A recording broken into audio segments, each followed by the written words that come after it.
ರಾಷ್ಟ್ರಧ್ವನಿ ನ್ಯೂಸ್ಗೆ ಸ್ವಾಗತ. ಬೈಲಹೊಂಗಲ ಪಟ್ಟಣದಲ್ಲಿ ಸುರಿದ ಭಾರೀ ಮಳೆಯಿಂದ ಹರಳಯ್ಯ ಕಾಲೋನಿ ಜಲಾವೃತಗೊಂಡು ನಿವಾಸಿಗಳು ಸಂಕಷ್ಟಕ್ಕೆ ಸಿಲುಕಿದ್ದಾರೆ.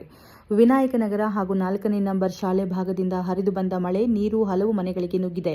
ಮನೆಗಳಲ್ಲಿನ ಗೃಹೋಪಯೋಗಿ ವಸ್ತುಗಳಿಗೆ ಹಾನಿಯಾಗಿದ್ದು ಜನಜೀವನ ಅಸ್ತವ್ಯಸ್ತಗೊಂಡಿದೆ.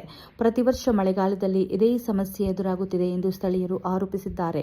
ಅಧಿಕಾರಿಗಳಿಗೆ ಹಲವು ಬಾರಿ ಮನವಿ ಮಾಡಿದ್ರೂ ಶಾಶ್ವತ ಪರಿಹಾರ ಸಿಕ್ಕಿಲ್ಲ ಎಂದು ಅಸಮಾಧಾನ ವ್ಯಕ್ತಪಡಿಸಿದ್ದಾರೆ. ತಹಶೀಲ್ದಾರ್ ಹಾಗೂ ನಗರಸಭೆ ಅಧಿಕಾರಿಗಳು ಭೇಟಿ ನೀಡಿ ಪರಿಶೀಲನೆ ನಡೆಸಿದರೂ ಸಮಸ್ಯೆ ಬಗೆಹರಿದಿಲ್ಲ ಎಂದು ಹೇಳಿದ್ದಾರೆ. ಹಕ್ಕುಪತ್ರಕ್ಕೆ ಸಂಬಂಧಿಸಿದ ದಾಖಲೆಗಳು ಇನ್ನೂ ದೊರೆತಿಲ್ಲ ಎಂಬ ಆರೋಪ ಕೇಳಿಬಂದಿದೆ.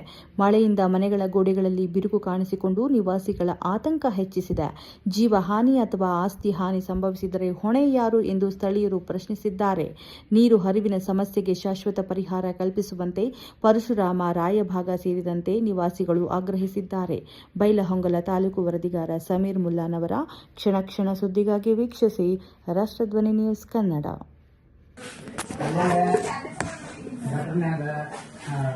ಇವತ್ತು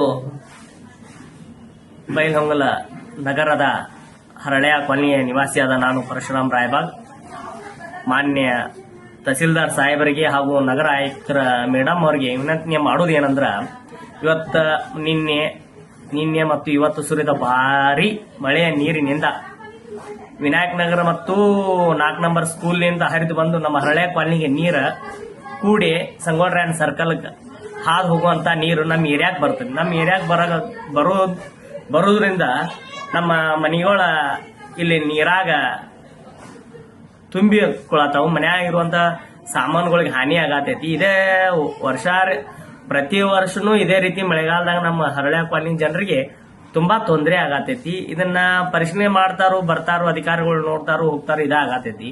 ಇದಕ್ಕೊಂದು ಸೂಕ್ತ ವ್ಯವಸ್ಥೆ ಮಾಡ್ತಾ ಇಲ್ಲ. ಕಾರಣ ಏನ್ ಮಾಡ್ತಾ ಇಲ್ಲಪ್ಪ ಅಂದ್ರೆ ನಮ್ಮ ಮನೆಗಳಿಗೆ ಹಕ್ಕುಪತ್ರ ಇರಕ್ಕಿಲ್ಲ. ಈಗ ಹಕ್ಕುಪತ್ರ ಕೊಟ್ಟಿದ್ದೀರಿ, ಆ ಪ್ರಕಾರ ಉತ್ತಾರ ಮಾಡಿಕೊಡ್ತಾ ಇಲ್ಲ. ಈಗ ಸುಮಾರು 6 ತಿಂಗಳಾತು ಹಕ್ಕುಪತ್ರ ಕೊಟ್ಟಿದ್ರಿ, ಉತ್ತಾರ ಕೊಡ್ತಾ ಇಲ್ಲ. ನಾವು ಕೊಳಗೇರಿ ನಿಗಮಕ್ಕ ಹಾಗೂ ನಗರ ಆಯುಕ್ತರ ಮೇಡಮ್ ಅವ್ರಿಗೆ ಹಾಗೂ ತಹಸೀಲ್ದಾರ್ ಸಾಹೇಬ್ರಿಗೆ ಭೇಟಿ ಆಗತ್ತೀವಿ, ಮನಿ ಕೊಡತ್ತೀವಿ, ವಿನಂತಿ ಮಾಡ್ತಾ ಇದೀವಿ. ಇನ್ನೂ ಪ್ರೊಸೀಜರ್ ನಡೆಯತೈತೆ ಅಂತ ಹೇಳತ್ತೀರಿ. ನಾವ್ ನಿಮ್ ಕೈ ಮುಗಿದು ವಿನಂತಿ ಮಾಡ್ಕೊಳ್ಳೋದು ಏನಂದ್ರ ಬರ್ರಿ ನೋಡ್ರಿ, ಇವತ್ತು ನಿನ್ನೆ ಮಳೆ ಆಗಿದ್ ನೋಡ್ರಿ, ಇವತ್ತು ನೋಡ್ರಿ ಎಲ್ಲಾ ಮನಿ ಒಳಗೆ ನೀರ್ ಹೊಕ್ಕಿದಾವು. ಮನಿ ಒಳಗ್ ಬಿದ್ರ ಯಾರ್ಯಾರ ಜೀವ ಹಾನಿ ಆದ್ರೆ ಯಾರ್ ಕಾರಣ, ಯಾರು ಹೊಣೆಗಾರ ಆಗ್ತೀರಿ? ಅದಕ್ಕೆ ದಯವಿಟ್ಟು ಕೈ ಮುಗಿದ್ ನಾ ನಿಮ್ಮಲ್ಲಿ ವಿನಂತಿಸ್ಕೊಳ್ಳೋದು ಏನಂತಂದ್ರ, ನಮ್ಮ ಹರಳೆಯ ಕಾಲನಿ ಜನರಿಗೆ ಮನೆಗಳ ಹಕ್ಕುಪತ್ರ ಯಾವ ಪ್ರಕಾರ ಕೊಟ್ಟಿದಿಲ್ಲ ಆ ಪ್ರಕಾರ ಖಾತಾ ಅಂದ್ರೆ ಉತ್ತಾರ ನಮಗ ಕೊಟ್ರ ಅಂದ್ರೆ ನಮ್ಮ ಹೆಸರ್ಲಿ ನಾವು ಸರ್ಕಾರದಿಂದ ಯೋಜನೆಗಳನ್ನ ಪಡೆದ ಮನೆಗಳನ್ನ ಕಟ್ಕೊಂಡ ನಾವು ನಿಟ್ಟುಸಿರು ಬಿಡ್ತೇವೆ ಅಂತ ಹೇಳಿ ಈ ರೀತಿ ನಿಮ್ಮಲ್ಲಿ ವಿನಂತಿ ಮಾಡ್ಕೊಳ್ತಾನೆ. ಅಂಬೇಡ್ಕರ್ ಯುವ ಸೇನೆಯ ರಾಜ್ಯ ಉಪಾಧ್ಯಕ್ಷರು ಪರಶುರಾಮ್ ರಾಯಬಾಗ್.